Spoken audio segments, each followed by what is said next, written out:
کی بولنے کی، شکریہ بولنے کی ضرورت نہیں. جس نے آپ کو یہ حق پہلے نہیں دیا اس نے آپ کے ساتھ زیادتی کی. لیکن میں چاہتی ہوں کہ آپ اپنی دل کی آنکھیں کھولو، دھیان سے سنو، کسی بھی بائس پریجوڈس سے پاک ہو کے اپنے ملک کے بارے میں سوچو. یہ وہی ملک تھا نا جب ہمیں ہینڈ اوور ہوا تو خزانے بالکل خالی تھے. کیا بات ہو رہی تھی کہ ملک ڈیفالٹ کر جائے گا. آج 1.5 سال کے اندر دھیان سے میری بات سننا، آج 1.5 سال کے اندر وہی خالی خزانے تھے نا، خالی خزانوں سے یہ ملک کو 1.5 سال کے اندر اللہ کے فضل و کرم سے یہ حکومت کہاں لے گئی ہے.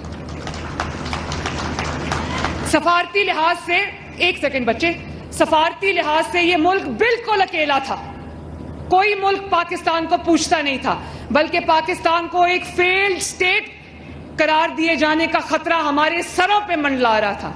آج یہ وہی ملک ہے نا. شہباز شریف صاحب سعودی عرب گئے تو سعودی عرب نے جب ان کی ایئر سپیس میں شہباز شریف کا جہاز داخل ہوا تو سعودی عرب نے اپنے فائٹر جیٹس بھیج دیے. تو یہ وہی ملک ہے نا.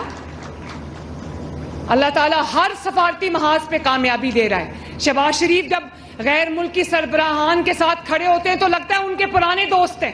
یہ وہی ملک ہے، آپ کا ملک ہے پاکستان، جس کو اللہ تعالیٰ آج یہ عزت دے رہا ہے. تو ہمارے پاس کوئی جادو کی چھڑی تو نہیں ہے میرے بچوں. ہاں، دل جو ہے وطن کی، اس مٹی کی، پاکستان کی، اپنی یوتھ کی، اپنی عوام کی محبت سے دل لبریز ہے، بھرا پڑا ہے، اور دل کرتا ہے کہ ہم کچھ کر جائیں اس ملک کے لیے. جب انسان کے اندر کچھ کر دکھانے کا جذبہ ہوتا ہے تو وہ کر کے دکھاتا ہے، کام خود بولتا ہے.